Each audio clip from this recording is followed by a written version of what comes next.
Okay, today I have a 2004 Subaru Forester with the 4EAT or the 4AT as Subaru may designate it. And the problem with this is it binds when turning, like the wheels hop. And this transmission is an all-wheel drive. Now, there is an easy way to diagnose this problem to see if the problem is the all-wheel drive, and most of the time it normally is. But I'm going to give you a shot of this as well. But underneath the hood, and on this one, it's in the underhood fuse box. There is a heading that says FWD, front wheel drive, and there's a spot for fuse to go, but there is no fuse in there. All right, so you put, like a 15 amp fuse in there, something like that, and that will disable the all-wheel drive. And on the dash, you may get a light that says front wheel drive or FWD. So that will disable the all-wheel drive, and then you go ahead and drive the car and see if you have the same problem. If you don't, then you know you're dealing with something in the all-wheel drive section of the transmission, which on this particular one is in the extension housing. All right, they revamped this unit, and when I say in the extension housing, you have your clutch pack, your drum, and your solenoid. All right, and this is an 04, and mid 04, 05 and up, they revamped this transmission and moved the solenoid to the valve body. So when you move the solenoid to the valve body, you've got to add the valve, and nothing really is interchangeable, but they did move the solenoid to the valve body. All right, but on this particular one, everything is in the rear section, in the extension housing, so it is accessible without really taking the transmission out of the car. Also, in the other one as well.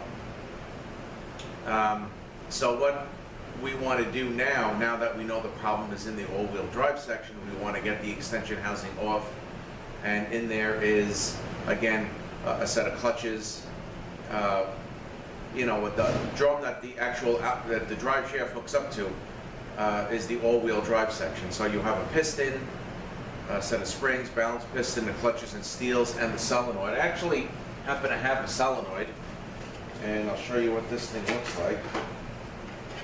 This is the earlier style one. It comes on with this little mini valve body, and there's a valve in here as well, and there's a seal that goes here. So a lot of times we find that the the solenoid does go bad. It could get mechanically clogged, but all we know now is the problem is definitely the all-wheel drive, and we have to see what the customer wants to do from here on in. But when we do take this apart, I'm definitely going to change out the solenoid. I'm going to look at the clutch plates. I want to take the drum apart, look at the piston, make sure it's a molded piston, make sure that's okay. And then we'll go from there. So what I'm going to do now is give you a shot of underneath the hood of the fuse box of what the heading you're going to look for is. And if the customer actually decides not to go any further, it would be a pretty good diagnostic tip that you guys can do yourself if you do feel that you have some binding on turns or anything like that. You can put the fuse in, drive the car, see if the problem goes away. Now, if they do decide to fix it, probably going to put new pistons. Well, check the clutches.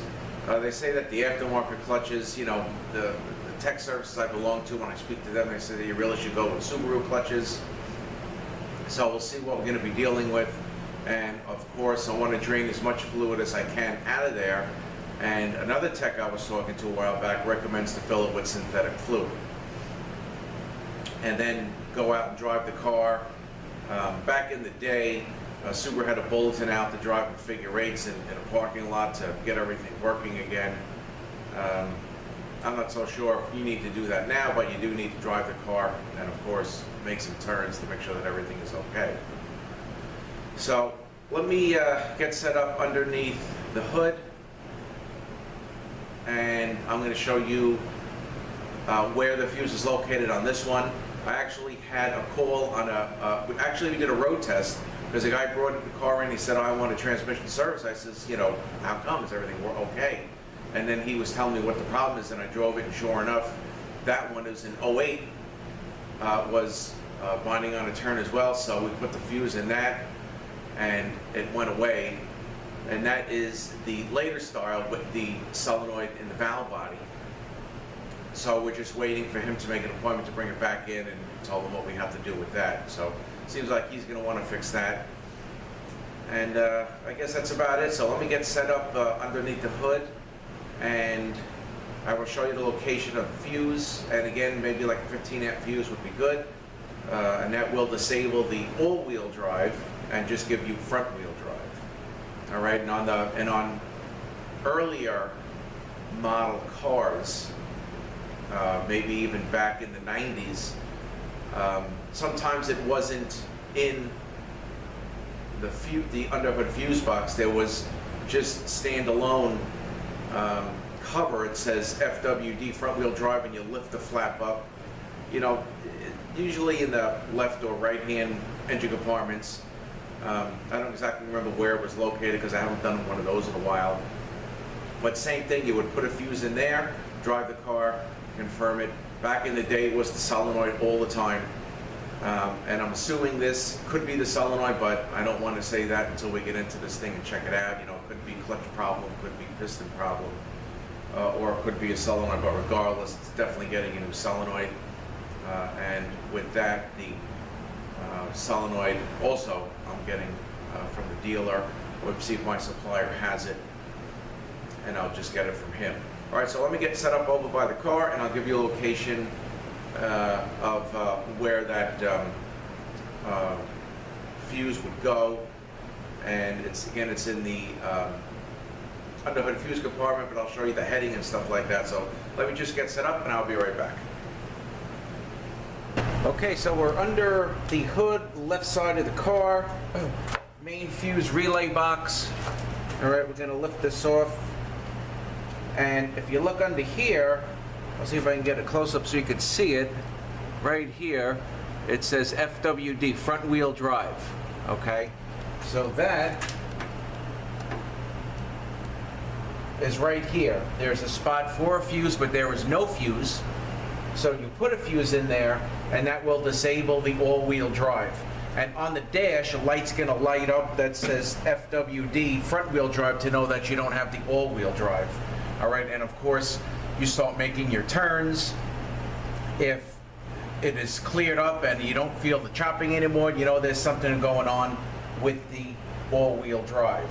All right, which could again be the solenoid. It could be the pistons, the clutches.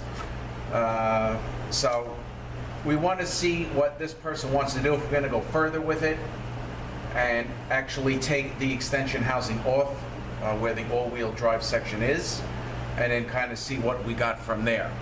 But if not, then it actually would be a good diagnostic tool that you guys can use to see whether your problem is within the all-wheel drive section, if you have that problem of chopping on a turn. Okay, so at this point, we've got to wait and see what the customer wants to do. Hopefully we can continue with this. But if not, again, just a diagnostic quick tip on these Subaru vehicles. All right, so here is the extension housing. The all-wheel drive section lives in here, which is the drum. The solenoid is on the case. Here is the apply hole. So what I did is when I had everything out, I had it on the bench before I took it apart, I air checked it.